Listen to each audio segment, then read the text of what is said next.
ന്യായാധിപന്മാരുടെ പുസ്തകം അദ്ധ്യായം 6. അനന്തരം യിസ്രായേൽ മക്കൾ പിന്നെയും യഹോവയ്ക്ക് ഇഷ്ടമില്ലാത്തത് ചെയ്തു. യഹോവ അവരെ 7 വർഷം മിദ്യാന്റെ കയ്യിൽ ഏല്പിച്ചു. മിദ്യാൻ യിസ്രായേലിന്മേൽ പ്രാബല്യം പ്രാപിച്ചു. യിസ്രായേൽ മക്കൾ മിദ്യാന്യരുടെ നിമിത്തം മലയിടുക്കുകളും ഗുഹകളും കോട്ടകളും ശരണമാക്കി. യിസ്രായേൽ ധാന്യം വിതച്ചിരിക്കുമ്പോൾ മിദ്യാന്യരും അമാലേക്യരും കിഴക്കുദേശക്കാരും അവർക്ക് എതിരായി വന്നിരുന്നു. അവർ യിസ്രായേലിന് വിരോധമായി പാളയമിറങ്ങി ഗസ്സാവരെ നാട്ടിലെ വിള നശിപ്പിച്ചിരുന്നു. യിസ്രായേലിന് ആഹാരമോ ആടോ മാടോ കഴുതയോ ഒന്നും ശേഷിപ്പിച്ചിരുന്നില്ല. അവർ തങ്ങളുടെ കന്നുകാലികളും കൂടാരങ്ങളുമായി പുറപ്പെട്ട് വെട്ടുക്കിളിപോലെ കൂട്ടമായി വന്ന് ദേശത്ത് കടന്ന് നാശം ചെയ്തിരുന്നു. അവരും അവരുടെ ഒട്ടകങ്ങളും അസംഖ്യം ആയിരുന്നു. ഇങ്ങനെ മിദ്യാന്യർ നിമിത്തം യിസ്രായേൽ ഏറ്റവും ക്ഷയിച്ചു. യിസ്രായേൽ മക്കൾ യഹോവയോട് നിലവിളിച്ചു. യിസ്രായേൽ മക്കൾ മിദ്യാന്യരുടെ നിമിത്തം യഹോവയോട് നിലവിളിച്ചപ്പോൾ യഹോവ ഒരു പ്രവാചകനെ യിസ്രായേൽ മക്കളുടെ അടുക്കൽ അയച്ചു. അവൻ അവരോട് പറഞ്ഞത്, യിസ്രായേലിന്റെ ദൈവമായ യഹോവ ഇപ്രകാരം അരുളിച്ചെയ്യുന്നു: ഞാൻ നിങ്ങളെ മിസ്രയീമിൽ നിന്ന് പുറപ്പെടുവിച്ചു. അടിമവീട്ടിൽ നിന്ന് നിങ്ങളെ കൊണ്ടുവന്നു. മിസ്രയീമ്യരിൽ നിന്നും നിങ്ങളെ പീഡിപ്പിച്ച എല്ലാവരിൽ നിന്നും ഞാൻ നിങ്ങളെ വിടുവിച്ച് അവരെ നിങ്ങളുടെ മുമ്പിൽനിന്ന് നീക്കിക്കളഞ്ഞു. അവരുടെ ദേശം നിങ്ങൾക്ക് തന്നു.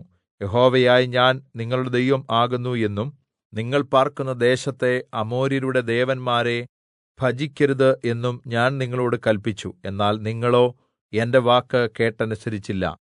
അനന്തരം യഹോവയുടെ ഒരു ദൂതൻ വന്ന് ഒഫ്രയിൽ അബീയേസ്ര്യനായ യോവാശിന്റെ കരുവേലകത്തിന് കീഴെ ഇരുന്നു. അവന്റെ മകനായ ഗിദെയോൻ ഗോതമ്പ് മിദ്യാന്യരുടെ കയ്യിൽ പെടാതിരിക്കേണ്ടതിന് മുന്തിരിച്ചക്കിനരികെ വെച്ച് മെതിക്കുകയായിരുന്നു. യഹോവയുടെ ദൂതൻ അവന് പ്രത്യക്ഷനായി, അല്ലയോ പരാക്രമശാലിയേ, യഹോവ നിന്നോട് കൂടെയുണ്ട് എന്ന് അവനോട് പറഞ്ഞു. ഗിദെയോൻ അവനോട്, അയ്യോ യജമാനനേ, യഹോവ നമ്മോട് കൂടെ ഉണ്ടെങ്കിൽ നമുക്ക് ഇതൊക്കെയും ഭവിക്കുന്നത് എന്ത്? യഹോവ നമ്മെ മിസ്രയീമിൽ നിന്ന് അത്ഭുതകരമായി കൊണ്ടുവന്നു എന്ന് നമ്മുടെ പിതാക്കന്മാർ നമ്മോട് അറിയിച്ചിട്ടുള്ള അവന്റെ അത്ഭുതങ്ങൾ എവിടെ? ഇപ്പോൾ യഹോവ നമ്മെ ഉപേക്ഷിച്ച് മിദ്യാന്യരുടെ കയ്യിൽ ഏല്പിച്ചിരിക്കുന്നുവല്ലോ എന്ന് പറഞ്ഞു. അപ്പോൾ യഹോവ അവനെ നോക്കി, നിന്റെ ഈ ബലത്തോടെ പോക, നീ യിസ്രായേലിനെ മിദ്യാന്യരിൽ നിന്ന് രക്ഷിക്കും. ഞാനല്ലയോ നിന്നെ അയക്കുന്നത് എന്ന് പറഞ്ഞു. അവൻ യഹോവയോട്, അയ്യോ കർത്താവേ, ഞാൻ യിസ്രായേലിനെ എങ്ങനെ രക്ഷിക്കും? മനശ്ശെയിൽ എന്റെ കുലം എളിയതും എന്റെ കുടുംബത്തിൽ വെച്ച് ഞാൻ ചെറിയവനും അല്ലോ എന്ന് പറഞ്ഞു. യഹോവ അവനോട്, ഞാൻ നിന്നോട് കൂടെയിരിക്കും.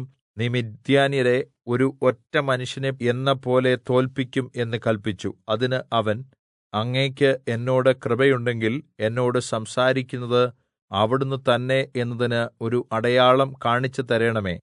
ഞാൻ പോയി എന്റെ വഴിപാട് കൊണ്ടുവന്ന് അങ്ങയുടെ മുമ്പാകെ വെക്കുവോളം ഇവിടെനിന്ന് പോകരുതേ എന്ന് പറഞ്ഞു. നീ മടങ്ങിവരുവോളം ഞാൻ താമസിക്കാം എന്ന് യഹോവ അരുളിച്ചെയ്തു.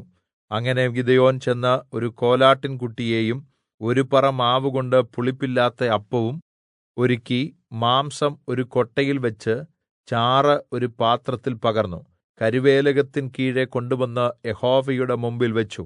അപ്പോൾ ദൈവത്തിന്റെ ദൂതൻ അവനോട്, മാംസവും പുളിപ്പില്ലാത്ത അപ്പവും എടുത്ത് ഈ പാറമേൽ വെച്ച് ചാറ് അതിന്മേൽ ഒഴിക്ക എന്ന് കല്പിച്ചു. അവൻ അങ്ങനെ ചെയ്തു. യഹോവയുടെ ദൂതൻ കയ്യിലുള്ള വടിയുടെ അറ്റം കൊണ്ട് മാംസവും പുളിപ്പില്ലാത്ത അപ്പവും തൊട്ടു.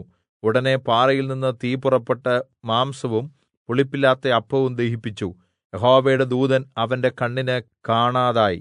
അവൻ യഹോവയുടെ ദൂതൻ എന്ന് ഗിദെയോൻ മനസ്സിലാക്കിയപ്പോൾ, അയ്യോ ദൈവമായ യഹോവേ, ഞാൻ യഹോവയുടെ ദൂതനെ അഭിമുഖമായി കണ്ടുപോയല്ലോ എന്ന് പറഞ്ഞു. യഹോവ അവനോട്, നിനക്ക് സമാധാനം, ഭയപ്പെടേണ്ടാ, നീ മരിക്കയില്ല എന്ന് അരുളിച്ചെയ്തു. ഗിദെയോൻ അവിടെ യഹോവയ്ക്കൊരു യാഗപീഠം പണിത് അതിന് യഹോവ ഷാലോം എന്ന് പേരിട്ടു. അത് ഇന്നുവരെയും അബീയേസെർക്കുള്ള ഒഫ്രയിൽ ഉണ്ട്. അന്ന് രാത്രി യഹോവ അവനോട് കല്പിച്ചത്, നിന്റെ അപ്പന്റെ 7 വയസ്സുള്ളതും ഇളയതുമായ രണ്ടാമത്തെ കാളയെ യാഗം കഴിക്കേണ്ടതിന് അപ്പന്റെ ബാൽ ബലിപീഠം ഇടിച്ചു അതിനരികെയുള്ള അശേരാപ്രതിഷ്ഠ വെട്ടിക്കളക. അതിനുശേഷം ഈ പാറമേൽ നിന്റെ ദൈവമായ യഹോവയുടെ നിയമപ്രകാരം ഒരു യാഗപീഠം പണിത് ആ കാളയെ എടുത്ത് നീ വെട്ടിക്കളയുന്ന വിഗ്രഹത്തിന്റെ വിറകുകൊണ്ട് ഹോമയാഗം കഴിക്ക. ഗിദെയോൻ തന്റെ വേലക്കാരിൽ 10 പേരെ കൂട്ടി യഹോവ തന്നോട് കല്പിച്ചതുപോലെ ചെയ്തു. എന്നാൽ അവൻ തന്റെ പിതാവിന്റെ ഭവനക്കാരെയും പട്ടണക്കാരെയും പേടിച്ചിട്ട് പകൽ സമയത്ത് ചെയ്യാതെ രാത്രിയിൽ ചെയ്തു. പട്ടണക്കാർ രാവിലെ എഴുന്നേറ്റപ്പോൾ ബാലിന്റെ ബലിപീഠം ഇടിഞ്ഞിരിക്കുന്നതും അതിനരികെയുള്ള വിഗ്രഹം വെട്ടിക്കളഞ്ഞിരിക്കുന്നതും പണിതിരിക്കുന്ന യാഗപീഠത്തിന്മേൽ ആ രണ്ടാമത്തെ കാളയെ യാഗം കഴിച്ചിരിക്കുന്നതും കണ്ടു. ഇത് ചെയ്തത് ആരെന്ന് അവർ തമ്മിൽ ചോദിച്ചു. അന്വേഷിച്ചപ്പോൾ യോവാശിന്റെ മകനായ ഗിദെയോൻ ആകുന്നു എന്ന് മനസ്സിലായി. പട്ടണക്കാർ യോവാശിനോട്, നിന്റെ മകനെ പുറത്തു കൊണ്ടുവരിക, അവൻ മരിക്കേണം. അവൻ ബാലിന്റെ ബലിപീഠം ഇടിച്ച് അതിനരികെ ഉണ്ടായിരുന്ന വിഗ്രഹത്തെ വെട്ടിക്കളഞ്ഞിരിക്കുന്നു എന്ന് പറഞ്ഞു. യോവാശ് തനിക്ക് ചുറ്റും നിൽക്കുന്ന എല്ലാവരോടും പറഞ്ഞത്, ബാലിനു വേണ്ടി നിങ്ങളാണോ വാദിക്കുന്നത്? നിങ്ങളാണോ അവനെ രക്ഷിക്കുന്നത്? അവന് വേണ്ടി വാദിക്കുന്നവൻ ഇന്ന് രാവിലെ തന്നെ മരിക്കേണം. അവൻ ഒരു ദൈവം എങ്കിൽ തന്റെ ബലിപീഠം ഒരുത്തൻ ഇടിച്ചു കളഞ്ഞതുകൊണ്ട് താൻ തന്നെ തന്റെ കാര്യം വാദിക്കട്ടെ.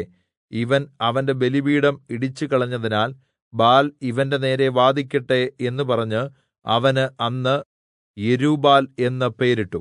അനന്തരം മിദ്യാന്യരും അമാലേക്യരും കിഴക്കെ ദേശക്കാർ എല്ലാവരും ഒരുമിച്ചുകൂടി ഇക്കരെ കടന്ന് യിസ്രായേൽ താഴ്വരയിൽ പാളയമിറങ്ങി.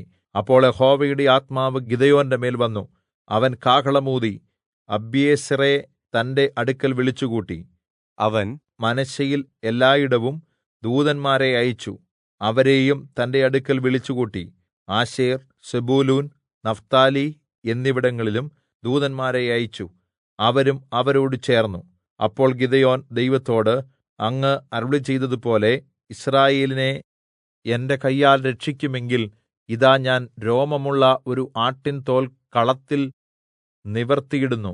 മഞ്ഞ് തോലിന്മേൽ മാത്രം ഇരിക്കയും നിലമൊക്കെയും ഉണങ്ങിയിരിക്കയും ചെയ്താൽ അങ്ങ് അരുളിച്ചെയ്തതുപോലെ യിസ്രായേലിനെ എന്റെ കയ്യാൽ രക്ഷിക്കുമെന്ന് ഞാൻ അറിയും എന്ന് പറഞ്ഞു. അങ്ങനെ തന്നെ സംഭവിച്ചു. അവൻ പിറ്റേന്ന് അതികാലത്ത് എഴുന്നേറ്റ് തോൽ പിഴിഞ്ഞു മഞ്ഞുവെള്ളം ഒരു കിണ്ടി നിറച്ചെടുത്തു. ഗിദെയോൻ പിന്നെയും ദൈവത്തോട്, അടിയനോട് കോപിക്കരുതേ, ഞാൻ ഒരിക്കൽ കൂടി സംസാരിച്ചു കൊള്ളട്ടെ. തോൽ കൊണ്ട് ഒരു തവണ കൂടി പരീക്ഷിപ്പാൻ അനുവദിക്കേണമേ. തോൽ മാത്രം ഉണങ്ങിയും നിലമൊക്കെയും മഞ്ഞുകൊണ്ട് നനഞ്ഞുമിരിപ്പാൻ ഇടയാക്കേണമേ എന്ന് പറഞ്ഞു. അന്ന് രാത്രി ദൈവം അങ്ങനെ തന്നെ ചെയ്തു. തോൽ മാത്രം ഉണങ്ങിയും നിലമൊക്കെയും മഞ്ഞുകൊണ്ട് നനഞ്ഞുമിരുന്നു.